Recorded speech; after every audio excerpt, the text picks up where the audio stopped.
tahu ya ceritanya.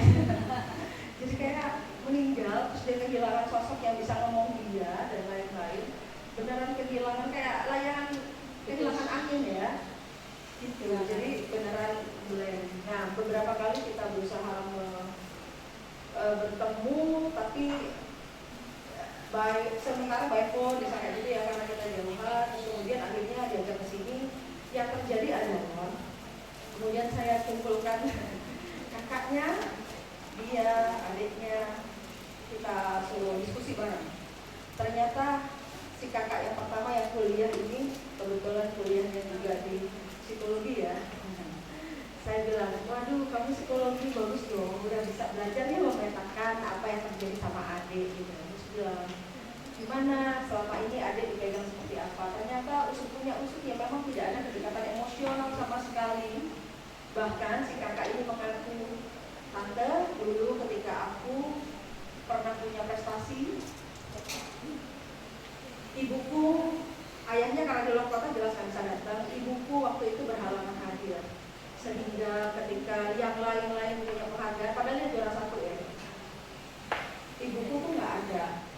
Yang nggak juara 1 aja orang tuanya begitu bangganya bercerita ke yang lain-lain, sementara ibuku tidak sama sekali. Dan ketika pulang aku ya dikasih hadiah sama mama, sama papanya gitu ya, sama ibu papanya dan bapaknya gitu.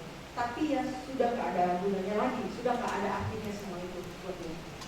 Karena apa? Sudah lewat momennya tadi, gitu ya. Jadi akhirnya, terus momen yang paling aku suka sebenarnya ketika aku sakit, tante, gitu. Ketika aku sakit baru orang tuaku akan panik dan mendulangku dan memperhatikanku, itu aku bisa nangis. Baru aku bisa ngerasain itulah orang tua setelah saya sakit. Masa saya harus nunggu sakit ya tante? Itu didengarkan oleh ayahnya, didengarkan oleh ibunya, dan ayah dan ibunya shock gitu ya.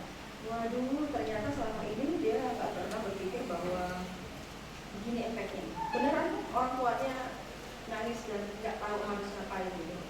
Jadi yang kupikirkan tentang adik adalah kasihan adik ini.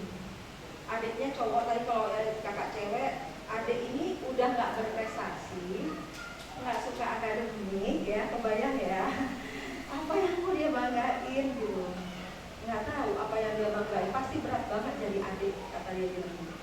Kakaknya udah bisa ngomong seperti itu, akhirnya bercucuran air mata.